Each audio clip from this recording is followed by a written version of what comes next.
Shalom, saudara-saudara yang kekasih dalam nama Tuhan Yesus Kristus. Orang-orang yang sudah sungguh-sungguh menerima Yesus akan menerima rohnya. Pada poin ini saya ingin menjelaskan kepada kita bagaimana sesungguhnya orang yang sudah menerima Roh Kudus. Bagaimana sebenarnya orang yang sudah menerima Roh Kudus. Luasnya pemahaman ini membuat pendeta-pendeta dan teolog-teolog saling berkelahi dengan menjaring angin, berkelahi dengan salah memukul. Saya akan membacakan salah satu ayatnya lebih dulu. 1 Korintus 14 ayat 1 sampai dengan 2. Kejarlah kasih itu dan usahakanlah dirimu memperoleh karunia-karunia roh, terutama karunia untuk bernubuat. Siapa yang berkata-kata dengan bahasa roh, ia tidak berkata-kata kepada manusia, tetapi kepada Allah. Sebab tidak ada seorang pun yang mengerti bahasanya. Oleh roh ia mengucapkan hal-hal rahasia. Tetapi siapa yang bernubuat, ia berkata-kata kepada manusia. Ia membangun dan menasihati dan menghibur. Siapa yang berkata-kata dengan bahasa roh, ia membangun dirinya sendiri. Tetapi siapa yang bernubuat, ia membangun jemaat. Aku suka supaya kamu semua berkata-kata dengan bahasa roh. Aku suka supaya kamu semua berkata-kata dengan bahasa roh. Tetapi lebih daripada itu, supaya kamu bernubuat. Sebab orang yang bernubuat lebih berharga daripada orang yang berkata-kata dengan bahasa roh, kecuali kalau orang itu juga menafsirkannya, sehingga jemaat dapat dibangun. Saudara-saudara yang kekasih dalam nama Tuhan, inilah yang tidak bisa dipahami oleh orang-orang yang anti manifestasi Roh Kudus. Kita lihat dengan jelas di sini pekerjaan dari Roh Kudus itu. Di sini setidaknya ada dua. Yang satu adalah berkata-kata dengan bahasa roh dengan kondisi tidak berkata-kata kepada manusia, tetapi kepada Allah, sebab tidak ada seorang pun yang mengerti bahasanya. Oleh roh ia mengucapkan hal-hal yang rahasia.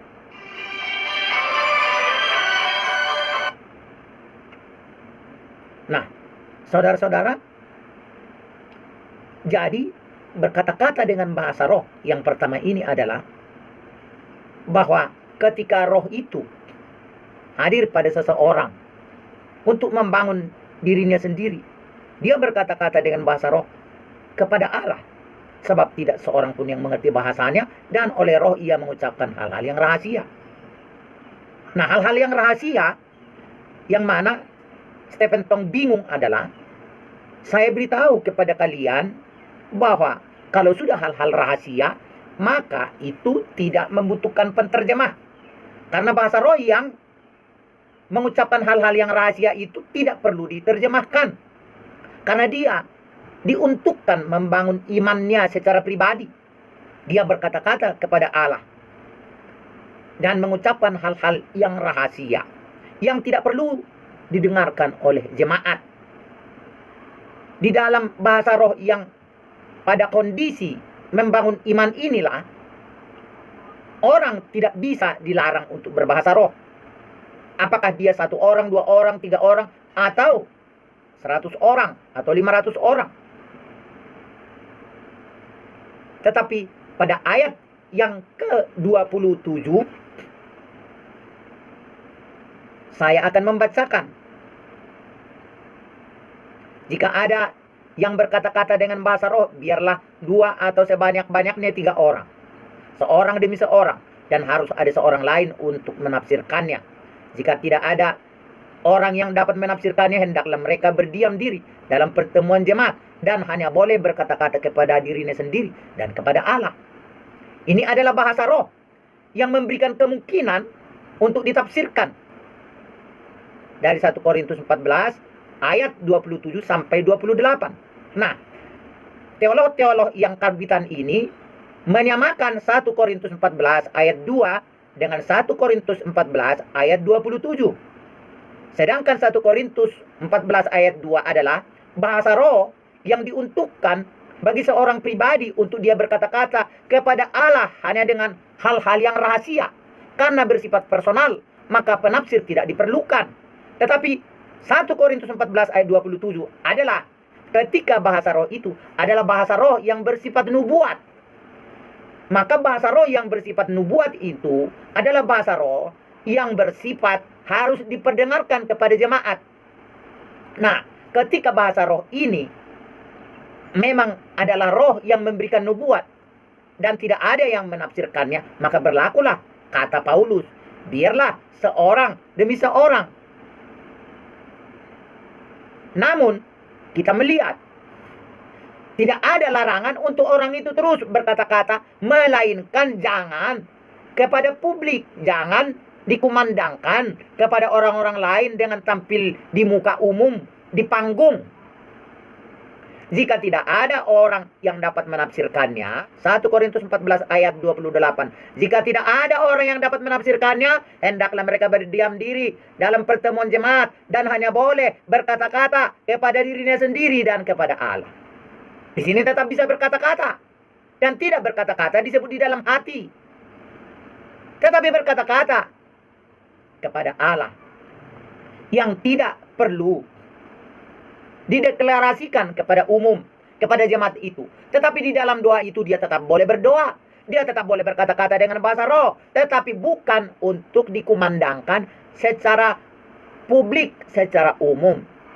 Jadi apa kegagalan Stephen Tong dan teolog-teolog dari aliran-aliran yang anti manifestasi Roh Kudus itu adalah karena saking tidak pernah terjadi di dalam pelayanan mereka, maka mereka memperalat ayat Alkitab itu untuk menolak bagaimana sebenarnya pekerjaan Roh Kudus itu.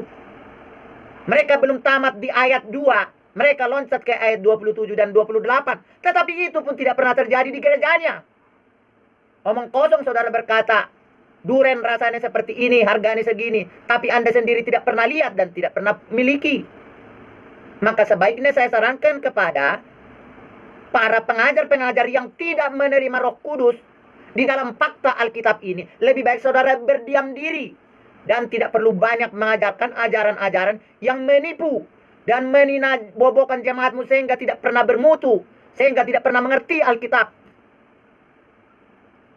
Saudara-saudara, bagi saudara yang mengerti, yang sudah mempelajari kebenaran ini, supaya semangat menerima Tuhan itu bukan hanya di dalam teori dan hafalan teologis, melainkan di dalam prakteknya. Kita tidak bicara di sini soal keunggulan atau kehebatan suatu komunitas pendeta, tetapi kita sedang berbicara soal bagaimana kita harus melaksanakan panggilan itu, sehingga karena ada Roh Kudus yang sungguh-sungguh bekerja pada diri kita, kita berani berdoa, kita berani mengajarkan firman, kita berani pergi ke penjara-penjara, kita berani berdoa untuk orang sakit. Bahwa kalau ada orang sembuh, kita tidak merasa menyembuhkan, kita tidak merasa doa kita hebat. Tetapi yang jadi masalah adalah semangat orang untuk melayani dan menampilkan Injil itu secara nyata menjadi surut. Karena apa? Karena kebanyakan guru-guru agama ini juga menjadi tukang ninir. Hanya karena mereka tidak tahu apa-apa. Saudara-saudara, firman ini menjelaskan kepada kita kenyataan yang dihadapi oleh Rasul Paulus. Dia sendiri menerima karunia berbahasa roh itu. Dan dia tetap melakukannya. Hanya dengan catatan tidak untuk dipamer-pamerkan. Nah, kebanyakan guru-guru yang anti manifestasi ini selalu hanya mengangkat bagian-bagian kasus yang terjadi di dalam sebuah komunitas gereja. Tentu saja saudara yang kekasih, dimanapun gereja itu, sebaik apapun pengajaran di gereja itu, kasus demi kasus tetap ada. Indonesia ini negara hukum, negara Pancasila, tetapi kasus demi kasus tetap ada. Masalahnya, orang yang paling bodoh adalah mengangkat panduan dari kasus yang negatif. Pengajar-pengajar yang membawa jemaat itu kepada iblis. Pengajar-pengajar yang suka membawa jemaat itu kepada ajaran yang salah adalah mereka yang mengangkat kasus negatif itu menjadi panduan kebenaran mereka sendiri. Maka ketika ada yang salah di dalam praktek melakonkan pimpinan Roh Kudus itu, mereka mengangkat itu sebagai sebuah fakta general yang mengikat kepada satu komunitas yang besar, di mana orang-orang yang menerima Roh Kudus, orang-orang yang menerima pengajaran ini sekarang, tingkat pertumbuhannya, Dan fakta banyak orang bertobat dan diselamatkan. Meledak jauh lebih daripada gereja-gereja tukang hafal. Meledak jauh lebih banyak yang mengenal Kristus secara serius daripada dari bagian-bagian guru-guru yang belajar teologi dengan hafalan buku-buku 1.500 SKS, tetapi hanya menghafal top. Tidak ada kenyataan yang mereka alami. Karena mereka sesungguhnya cuma karyawan yang digaji untuk dia hidup istri dan anak-anaknya. Lebih daripada itu.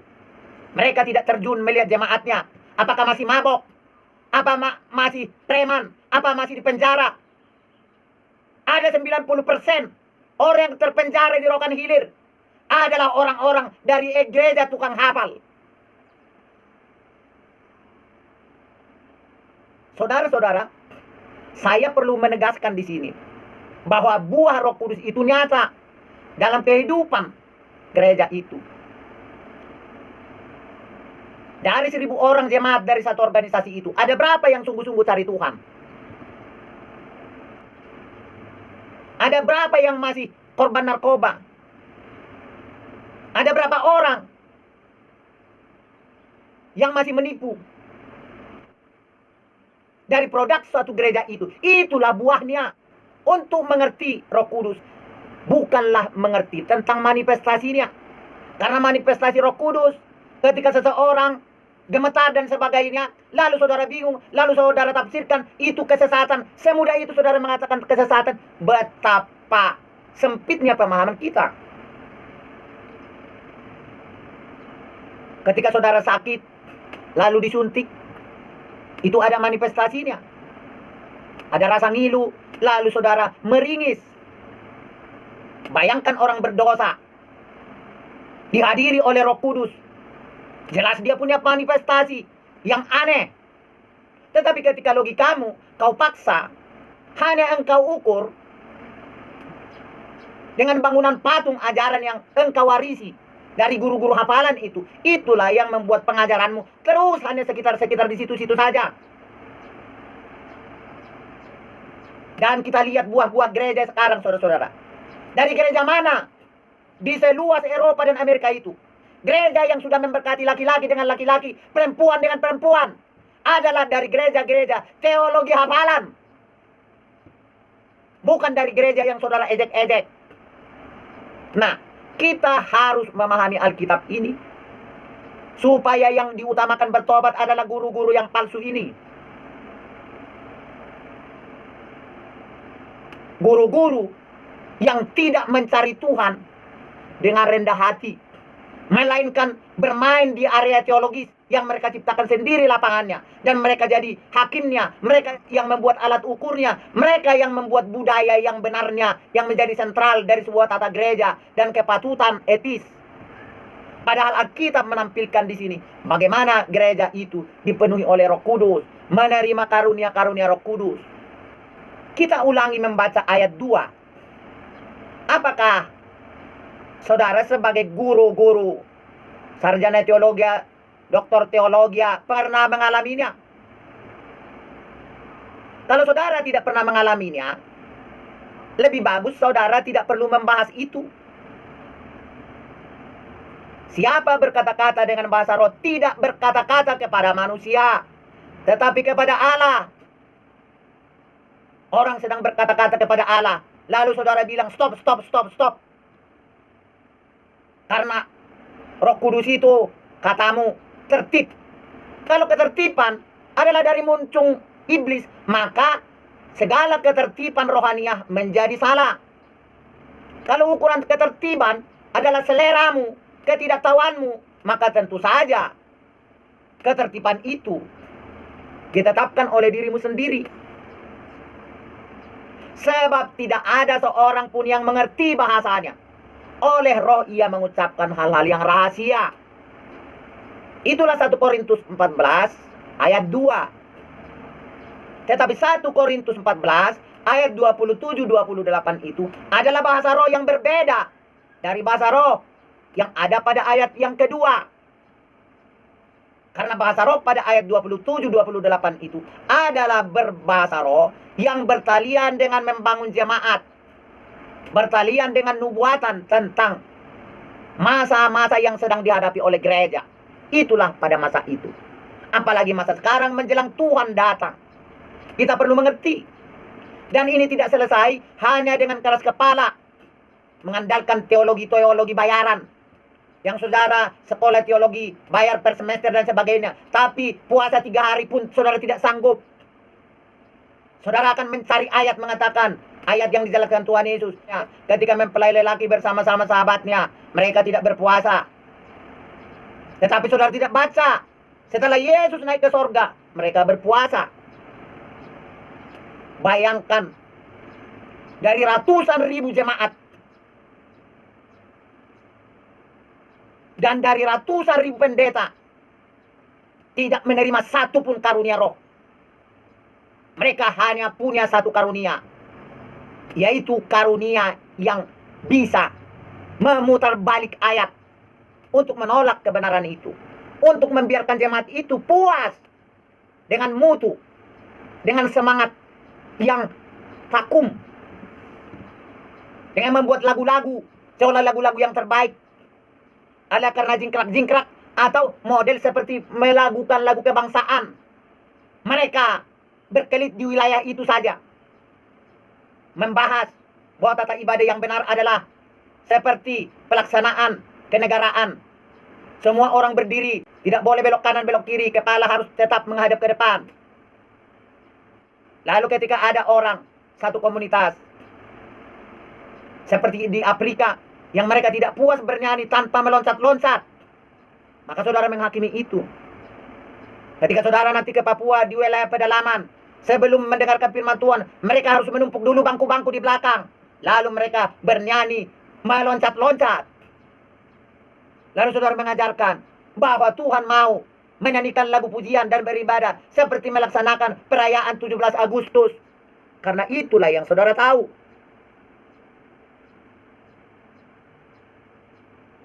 Firman ini masanya harus disampaikan dengan terus terang. Sebegitu lama Yesus mengatakan kepada mereka, selama ini aku berbicara kepada kamu dengan kiasan. Tetapi saatnya akan tiba, aku akan berbicara kepadamu dengan berterus terang. Apa makna dari berterus terang itu? Adalah makna di mana firman itu disampaikan dan firman itu dipraktekkan. Dan prakteknya itu terjadi seperti buah yang dihasilkan oleh praktek yang sama. Itulah kebenaran. Jadi kebenaran tentang Roh Kudus adalah mereka mengalaminya, mereka mempraktekkannya, dan mereka menghasilkan buah.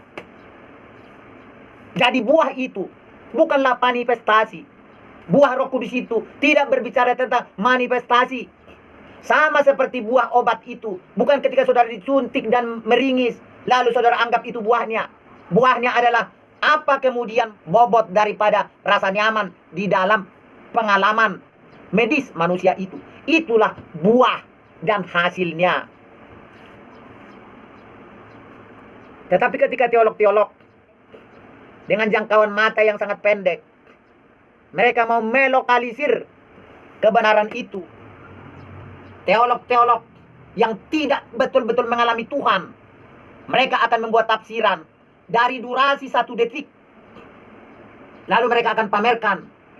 Seperti beraninya Stephen Tong berkata, semua karismatik dan Pentakosta hidup merampok uang jemaat dan hidup dalam zina. Itulah khotbah resminya di dalam satu pelayanannya di gerejanya. Bayangkan betapa rusaknya teolog seperti ini. Dan saya mengajak saudara yang mengenal Tuhan untuk menasihati pendeta-pendeta yang seperti ini. Semua khotbah-khotbahnya adalah khotbah anti aliran tertentu. Tetapi yang benar adalah kita berkaca pada apa yang disampaikan oleh Alkitab secara jujur. Para pendeta-pendeta, ketua-ketua sinode, kita akan mempertanggungjawabkan ajaran kita. Kalau Alkitab ini kita percaya sebagai kitab suci, jangan sampai saudara menjadi korban dari teologi mayat-mayat itu. Kebenaran firman bukanlah sejarah yang dimanipulasi. Kebenaran firman itu nyata dan ada sampai sekarang. Karena Yesus berkata, aku akan menyertai kamu sampai akhir zaman. Kebenaran Alkitab ini sampai akhir zaman. Sebelum Yesus datang kedua kalinya, Alkitab ini adalah firman, panduan, ajaran, tuntunan praktis, sampai pada implementasi. Soal doktrin gereja, semua ada di dalamnya. Soal baptisan air ada di dalamnya. Soal baptisan Roh Kudus ada di dalamnya. Bagaimana mempraktekkannya ada juga di dalamnya.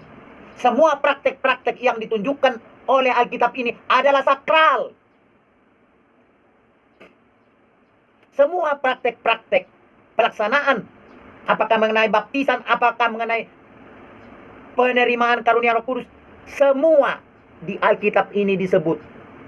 Dan semua itu sakral. Dan kesakralannya itu kekal. Kesakralan kitab suci itu ternyata bisa disangkali oleh profesor yang mempelajarinya. Kesakralan satu kitab suci ternyata ketika orang bergabung di sana hanya untuk cari makan, maka mereka tidak peduli dengan ajaran yang benar. Mereka tidak peduli dengan kehadiran Yesus yang nyata. Mereka tidak peduli dengan bagaimana jemaat itu tergembalakan sesuai dengan standar Alkitabiah, biblikal. Saudara-saudara, para evangelis, penatua pendeta di Gereja Satu Tuhan Internasional, Gereja Betel Pentakosta Internasional, saya meminta, saya berharap, saya berdoa, kita akan lebih menggumuli dengan rendah hati, tanpa harus saudara menyesuaikan diri, tanpa harus kita menyesuaikan diri dengan apa yang disebut toleransi, sambil mengorbankan firman yang telah ditetapkan oleh Roh Kudus untuk kita lakukan. Mari semua bertobat. Bukan bertobat dari judi lagi ukuran pendeta itu. Bukan bertobat dari hal-hal yang kriminal lagi urusan teologi itu. Tetapi bertobat dari pengajaran yang merupakan warisan sejarah buruk